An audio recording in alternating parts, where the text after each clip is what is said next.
Welcome to the Penny for Our Thoughts podcast, where you can get a third-party opinion on your worries, concerns, or problems you may have.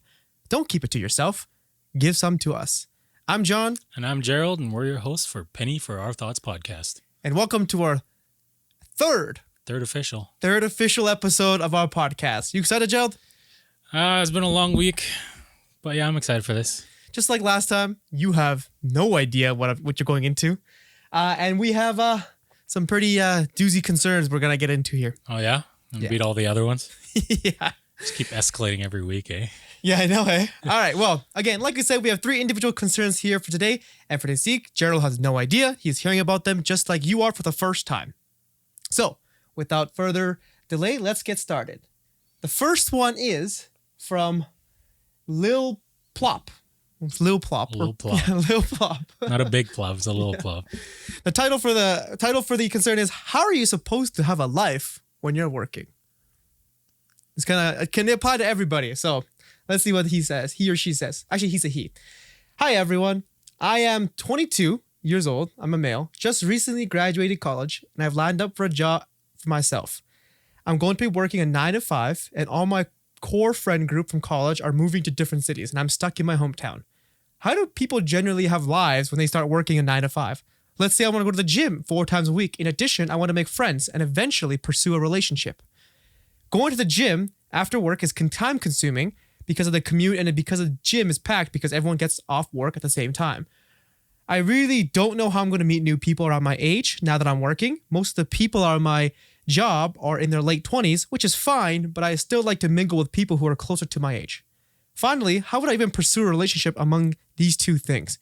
It just feels like there's literally not enough time to do things. And on top of everything, I have to take care of cooking, cleaning, and I'd be exhausted after work, and I have no idea how people live this type of life. I guess to wrap it all up, my question is, how do you make friends when you graduate college? And how do you have time to juggle other things while working a 9 to 5? Ooh, welcome to the real world, my friend. 22, you said?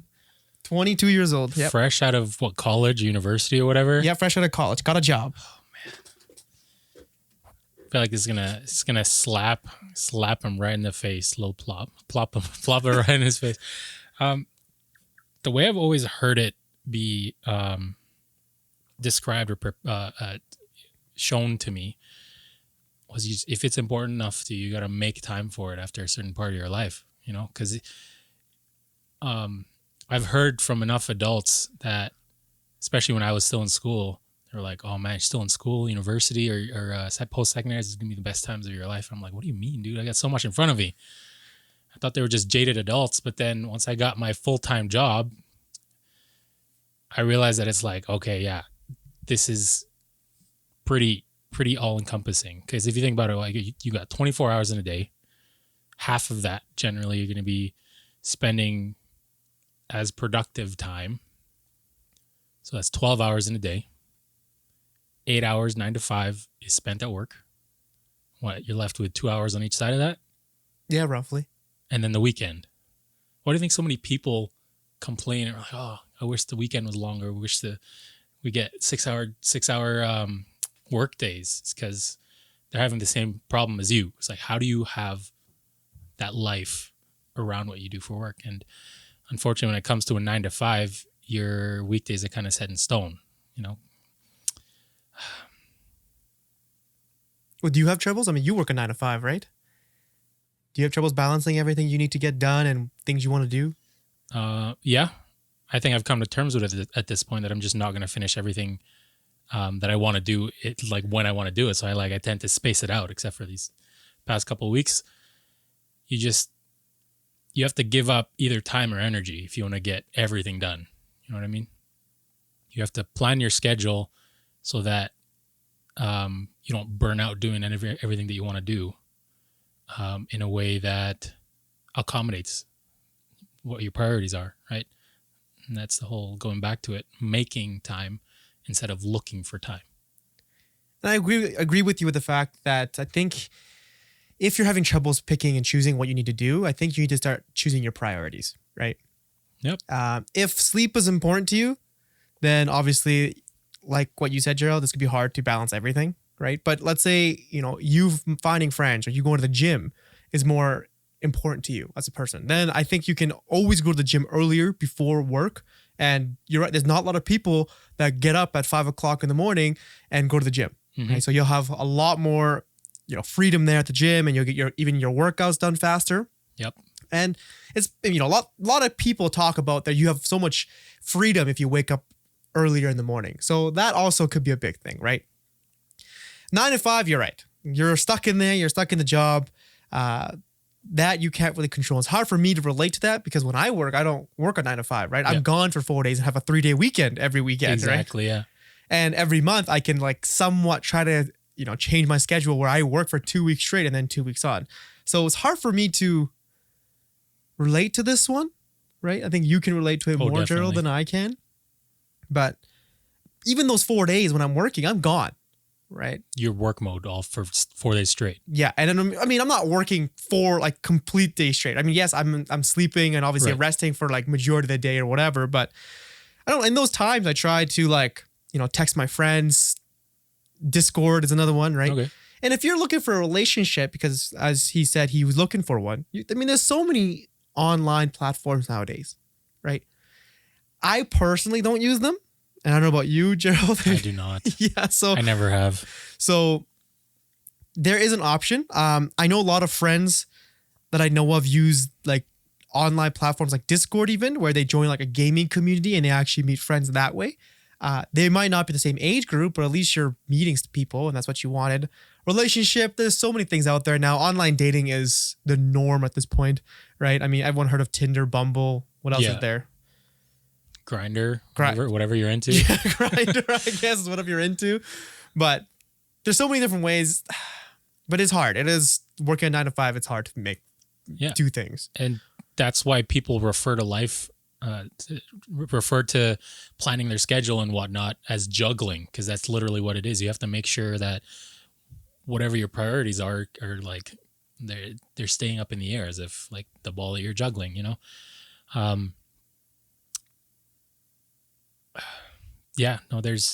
feel like unless you're lucky enough to, be super rich, you don't have to worry about working or having a job that you genuinely enjoy with people that you would consider your friends. Like it's going to end up being segmented. It's going to be categorized into work and life. And unfortunately, the way society is formed, generally you're going to have to spend more time in your life working, unless, if you're in that industry that demands a 9 to 5 position.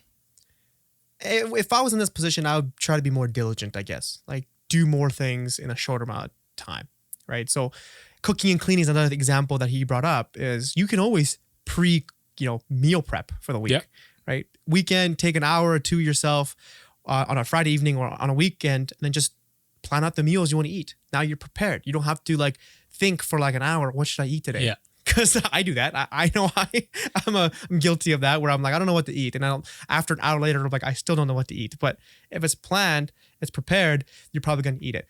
This will somewhat take care of the cleaning issue as well, because if you prep for this thing, you're only using one plate. Yeah. If you do it all at once, then it's all exactly right. Working out, if that's important to you, then again, go in the morning, right? I personally don't like going to the gym after like even 4 p.m. because it gets way too busy. Yeah. So go in the morning if you can. That's my personal preference. But if you value sleeping in, then that advice is not going to really pan out. But then you can also just sleep in earlier. Sleep in earlier. Just sleep earlier. Sleep earlier at night. Yeah. Yeah, exactly. And it's all a matter of give and take at this point, because you have to work around your work schedule. There's going to have to be, like you said, a lot more discipline when it comes to an actual planning, right? Because you're not free. You're not free responsibilities like you were when you were in school.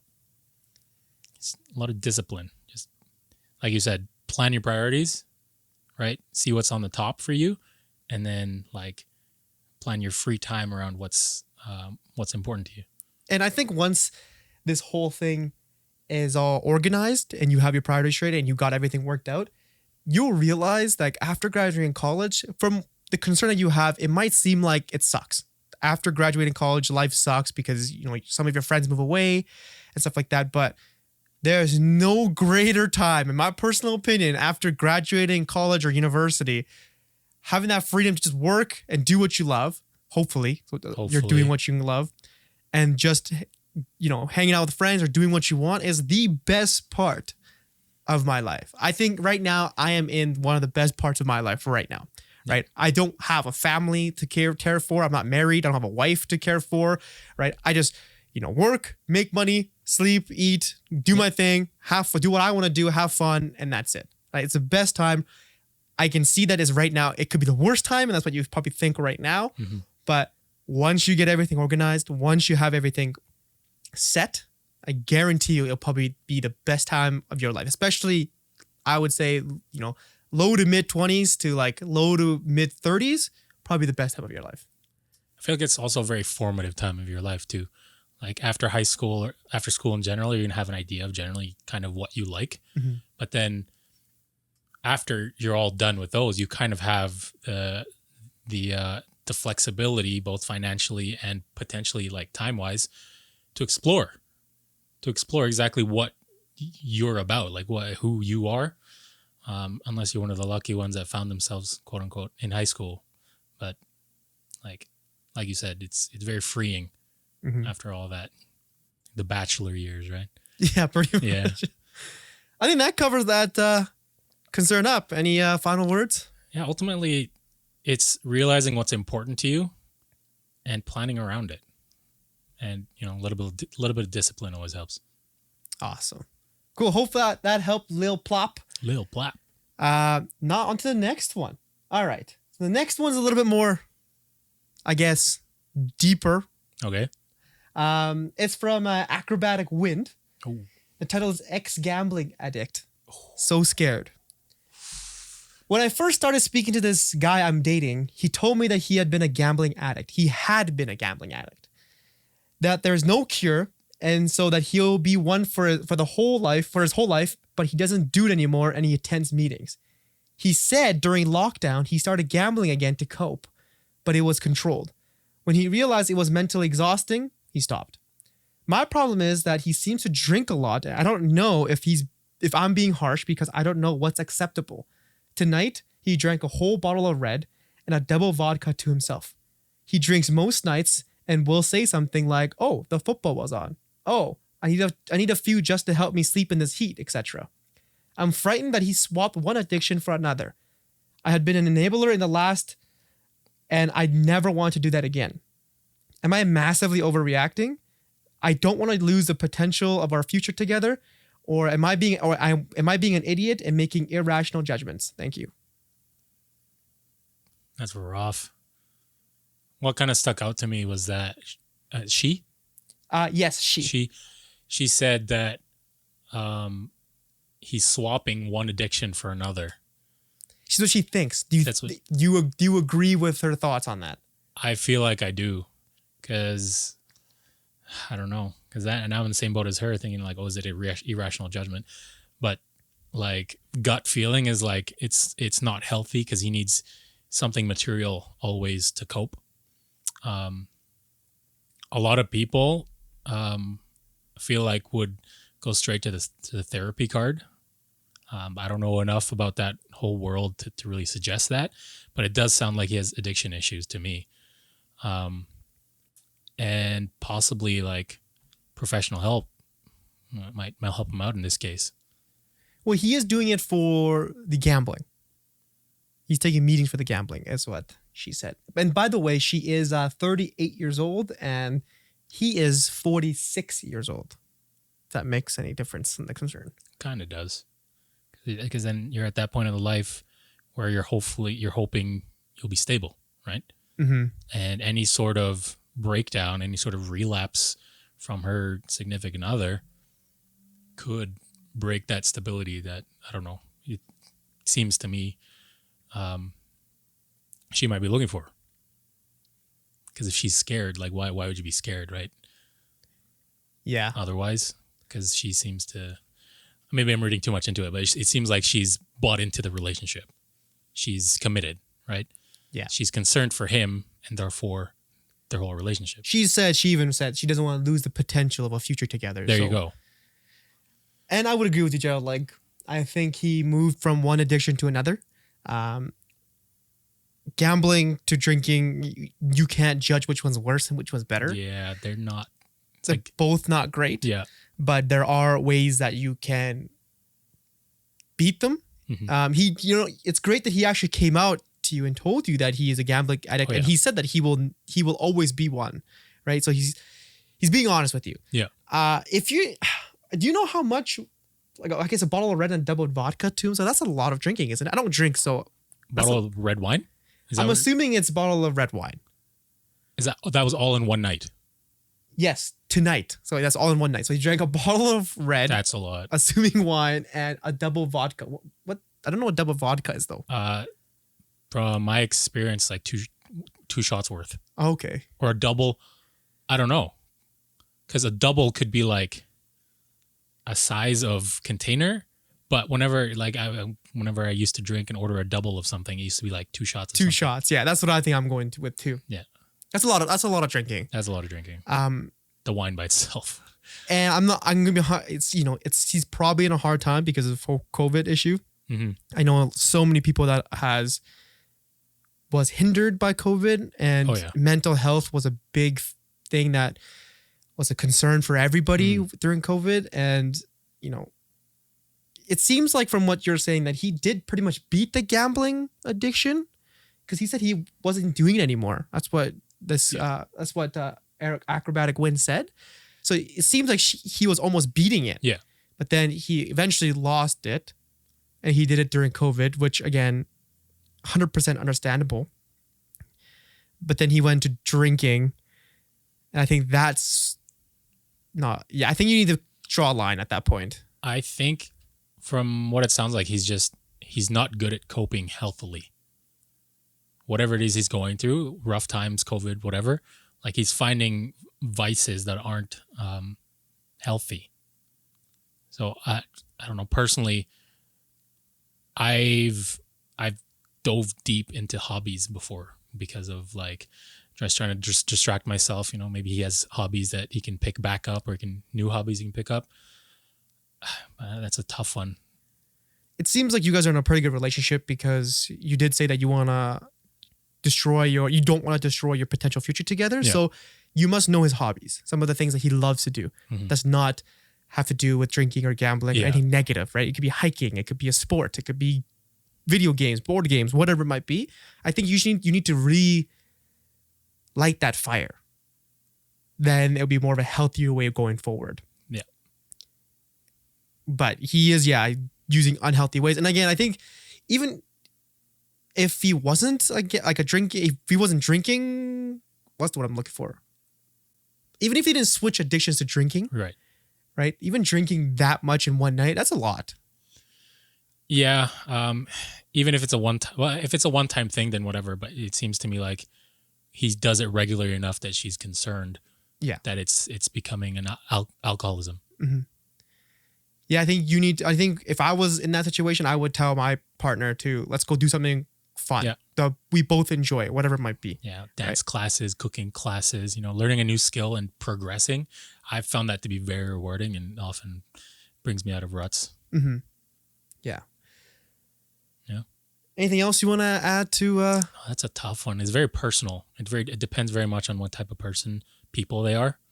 But I think it is I don't know if it's an early warning sign anymore, but it is a warning sign that he's diving into something that's not very healthy. Yeah, and if you really think it's a drinking addiction, like he does drink like a bottle of wine and like 2 shots of vodka every night,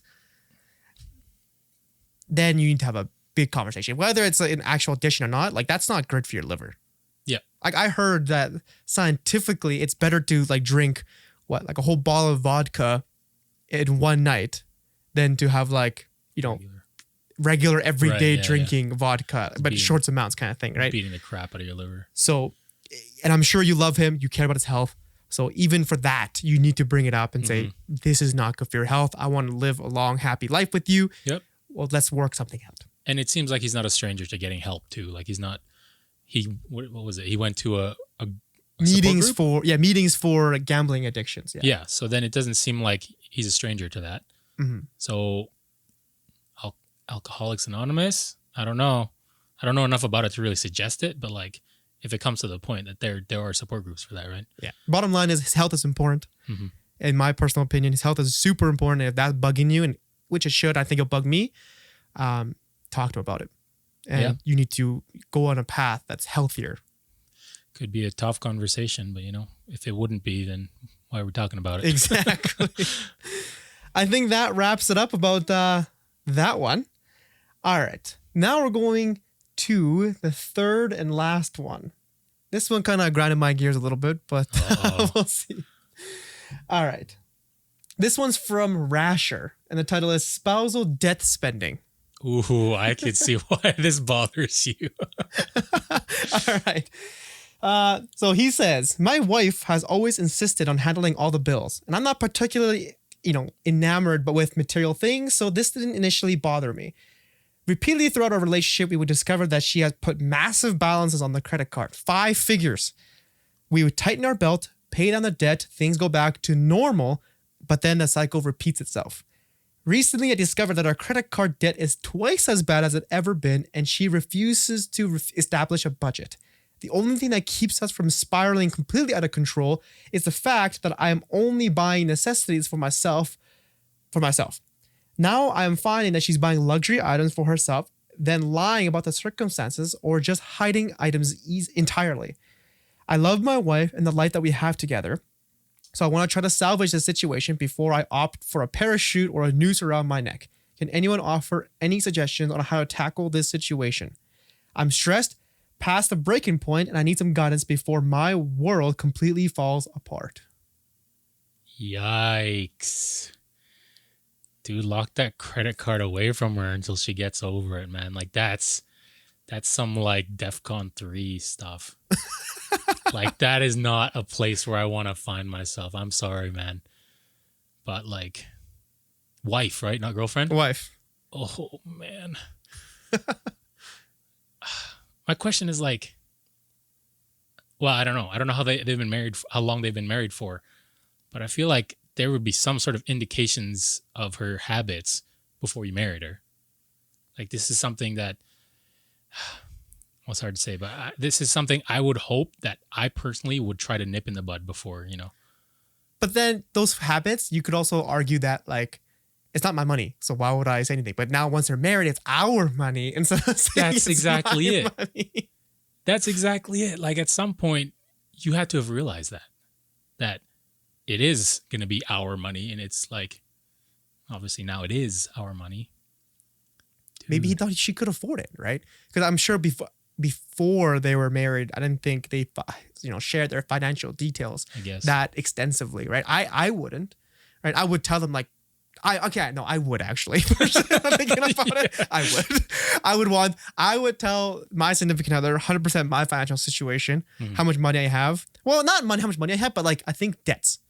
Right. That's important. I would share before the whole marriage part. I think that's something that both of us should know.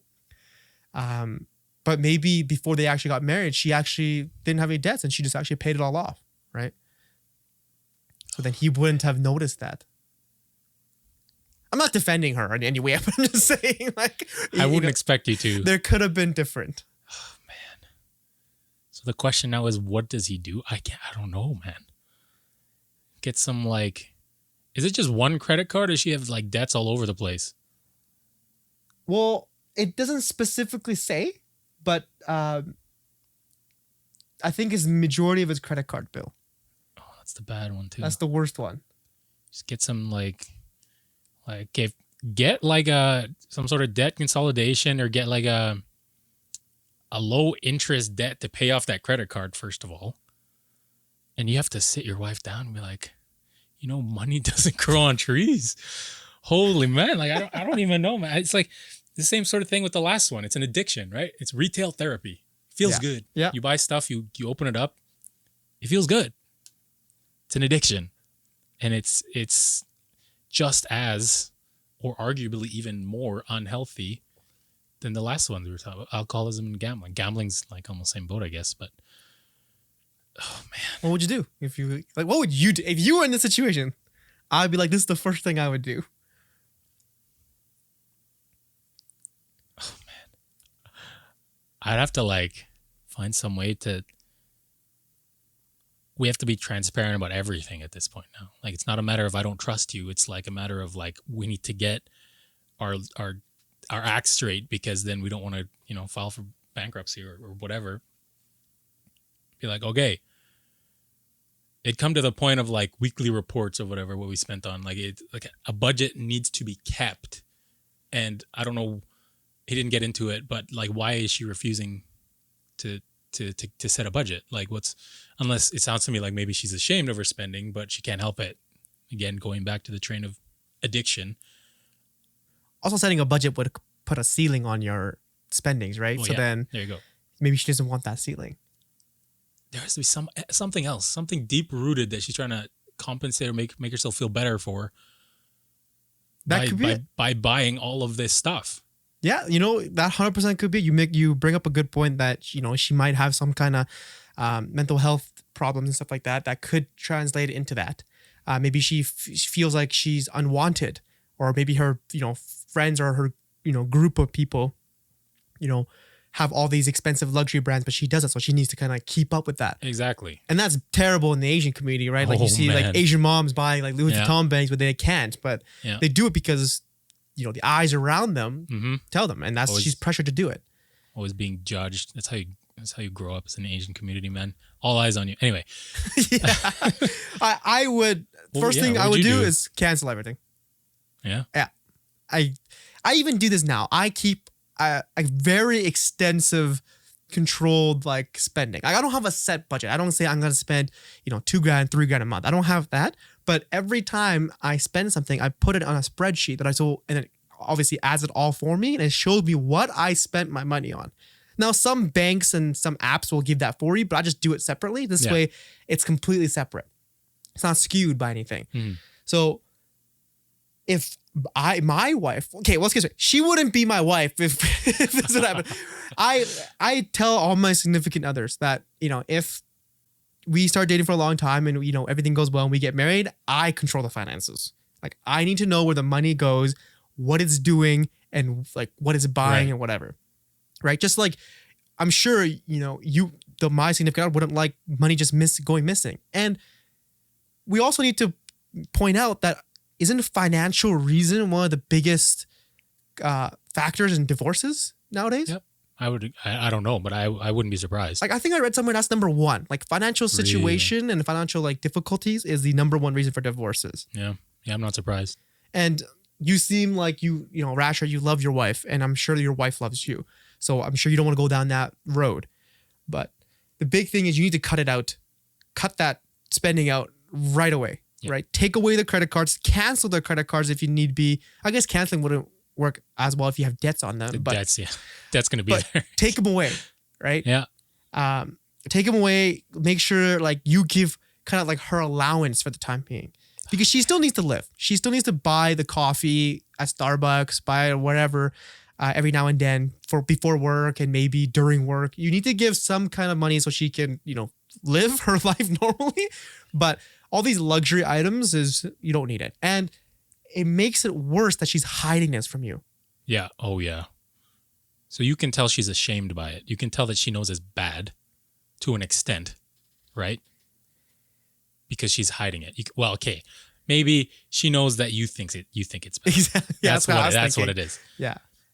The problem with this like cold turkey, just like taking away the credit cards, is that's how that 100% the wife's going to foster resentment there. There's going to be a lot of, like, I'm sure now the relationship is already on rough ground, but then it's like taking away food from a hungry dog, you know? Like, that dog is not going to like you regardless of what you think your intentions are. I could see that. That's true. But I mean, maybe because it's the way I kind of grew up in my life. Like, a lot of things were cold turkey for me, right? Like, when I was younger, my parents would always cut things cold turkey. I played too much games. My parents broke the gaming console or whatever. Right. Done, right? And I don't thinking back now, everything they've done for me was right. They set me in the right path. Okay. So even if you cut cold turkey, the hope is that your wife, Rasher, will know that it was for the greater good in the long run. but it might not end up that way. That's the issue, right? Like, is there gonna be a long run? You know, if it's like, I don't know how bad it is. I mean, five digits. It's pretty bad. I get scared when I spend like 3 digits on my credit card. Honestly, I see more than like. Anyway, but that's the thing, right? If you take it away, it's essentially it's an ultimatum. I feel like it's at least on the road to an ultimatum. Like, you don't do this, this is gonna happen. And I think you should, man. Like, that's I my think you personal should. opinion. But then the question is still there whether or not the relationship's gonna survive that. But then let's put it this way: you don't cut cold turkey. She still spends it, and because of that, the relationship doesn't survive. Because Rasher does state out he's stressed past the breaking point, right? So think about it. If either way, whether he cuts cold turkey and his resentment and the relationship doesn't last, or she keeps spending and the relationship doesn't last because financial situations and that was the cause of the relationship not lasting. One way, at least you have some money. Right? You're right. The other way, you're going to be broke paying debt. Bro, yeah, they're talking about suicide. I don't know if he's joking, but you know. This is like the lesser of two evils. Yes, a dilemma. It sucks to choose either or, but at least you're protecting yourself in the long run. And once you cut cold turkey and it works out, then it's great. Then you guys are still, together. The relationship lasts. But if it ends, then again, at least you protected yourself to a certain extent. If you don't, and then you get stressed, and eventually you pass a breaking point, and you like lash out, and you like yell at her, and then that like kind of deteriorates the relationship, and that ends again. Now, the result is the same. The relationship will end.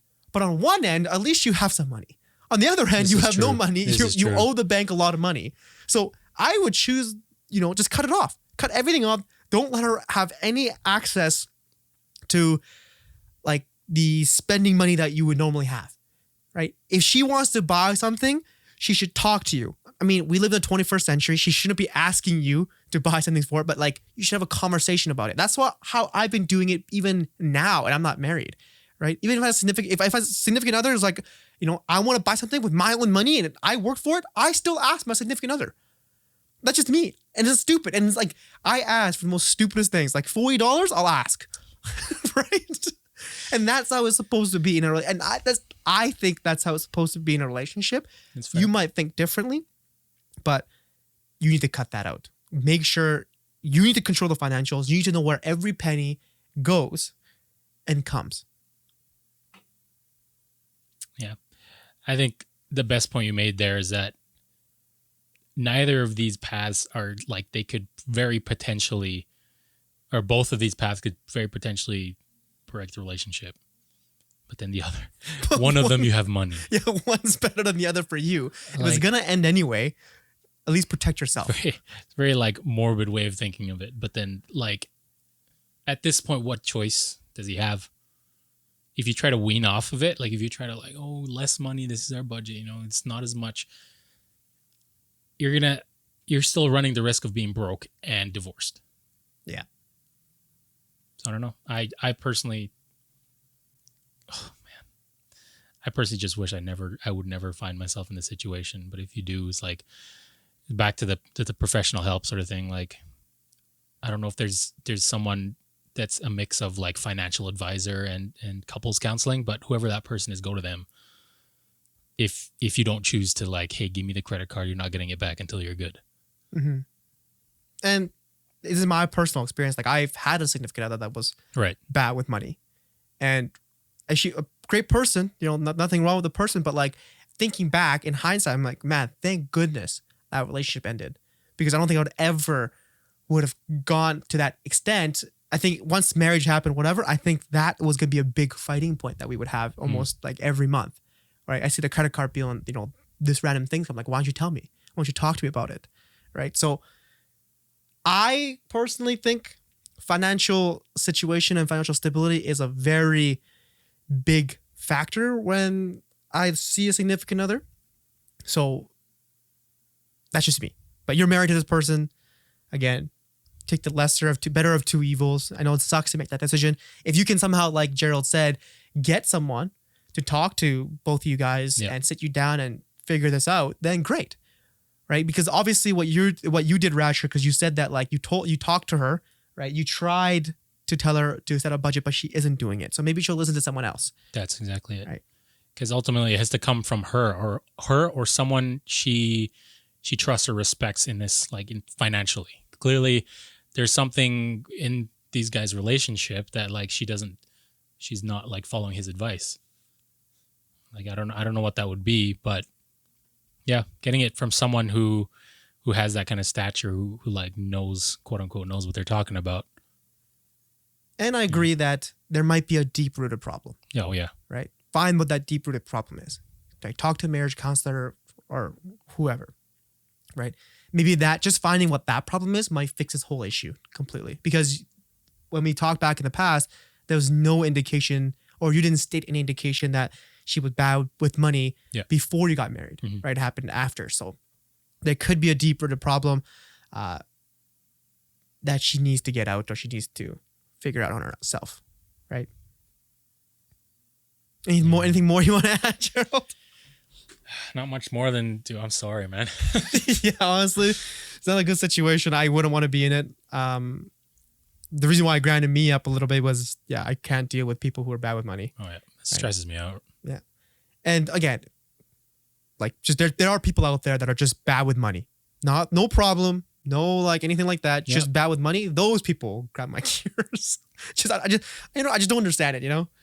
Awesome. Okay, that concludes all of our 3 concerns. However, we got one more. It's kind of like a feel good moment for both of us. Let's end on a kind of a high note. Yeah, I'm stressed right now. Let's do that. Yeah. So, this is a young lady messaging us. Username is Amoeba. The title is, I'm scared to meet my boyfriend's friend this weekend. Okay. Nothing major. No drama. I'm just nervous. We've been dating for around 7 months. And this weekend, I'm meeting the majority of his friends at a game night. I only know one of the people that will be there, and I'm super anxious. I'm just looking for some words of encouragement. If you do it. That's cute. So if you can wrap it up in like 1 to 2 sentences, what would you say? Just enjoy. Don't make it about them. Make it about you enjoying the games. And at that point, you're going to let your most sincere self come out. Just enjoy the games. My words of encouragement would be, if you are dating this person and you love this person, there's a good chance that his friends are going to be similar to him. Yep, that's a good one. Right? So don't worry too much. Have fun. Enjoy the games. Make some great memories. Yeah. Honestly, I've been in that socially anxious seat before, but if you make it about the activity that everyone's doing, then you let yourself out. That way you come out of your shell, so to speak. Yeah. And most importantly, have fun. Have fun. Awesome. That concludes episode 3 for Penny for Our Thoughts. The first one was something that anyone could go through. The 9-to-5 job, finding balance. I think anyone can go through that. I don't know. What would you say about that? How would you? It's definitely very relatable to me. I've been there. I've been to 9-to-5 jobs that I just don't like. So I don't know if he said anything about whether or not he likes his job, but if you do, put value towards it. That's a gem. But again, if you're disciplined and you know your priorities, just plan around them. Awesome. The second one, the gambling addict to drinking addict. I would. Yeah. What would you say? What would you say about that? I would talk to him, talk to my significant, talk to my partner. Right. It's instead of the whole addiction part at this point, it's just, especially with drinking, it's a health issue. Yeah. Right. If you want to preserve a future with him or his partner who has a drinking problem, you need to make sure he's healthy. Right. He or she's healthy. And that is the number one thing. You can't do anything without health. Yep. You can't work. You can't do hobbies. You can't hang out with friends. Nothing. So, I understand you really care. I think it's acrobatic win. Yeah, you really care about your significant other. Mm-hmm. Talk to him just because of health, not the whole addiction thing. Might spur on a different conversation. It might not be as a negative conversation, because if you kind of say it's an addiction, you should stop, he might take it more negatively instead of saying, "Hey, I really care about your health." Yeah. Right. So that's what I would say. That's a good point, because then it becomes objective instead of subjective at that point. Exactly. Yeah. Perfect way to wrap it up. And I think the last one kind of hit pretty close to home for you. So why don't you wrap that one up? Yeah, like I said, I know I can't deal with people who are bad with money, assuming they don't have any, deep grown roots that cause that spending. You need to cut it. You need to cut that spending 100%. Take the credit cards, cut the credit cards, whatever you need to do, right? To make sure not a penny slips by. Obviously, don't be like, you get nothing and don't give her any money. Yeah. You have to give her some spending money for, just day-to-day basis, like coffees and like food here and there, like dinners once a week kind of thing. But other than that, you need to control the financial situation from now on. You need to know every penny that comes in and every penny that goes out and where it goes, right? If you spend $20 at McDonald's, you need to know that you know that month or that week you spent $20 at McDonald's. Every penny in, out. That's what I do. And actually, helps me because I look at the numbers. And I'm like, oh, I spent a lot of money on food this month. Maybe I'll cut back on the restaurants for next month, right? Those simple steps I'm sure would help. But that spending needs to be cut. Again, I don't want to bring it up, but I think the number one cause of divorces is financial situations. So, yeah, it's very controversial, obviously. But at this point, it's also your well-being. So your well-being. He mentioned, he's like, oh, the noose, whatever. Yeah. Yeah, it's your well-being. You're in a marriage. You're supposed to be in this together. So you should both be working towards both of your well-being. So whatever that may be, cutting the credit cards, go talking to someone who can tell you how to get your finances in order, and her having to like suck it up and not spend money on whatever it is, Prada, Balenciaga, whatever she's buying. Man, it's not worth it, man. Yeah, it's not. It's not. Awesome. Well, that concludes episode 3 for Penny for a Thought. Big number 3. Yeah. Also, the last one, the half one. Enjoy your games. Enjoy your games. Yeah. Again, thanks for tuning in. Thanks for listening. If you have any concerns or problems or questions you want to bring up and you want to, honest, sincere, opinion on them and see what random guys think about it, give us an email to givesometous@gmail.com. It's exactly the way you hear it, exactly the way you spell it. Givesometous@gmail.com. And hopefully we'll see it and we will talk about it on the podcast. Until then, thank you very much for tuning in and hope to see you guys again next time. Thanks, everybody. Stay kind.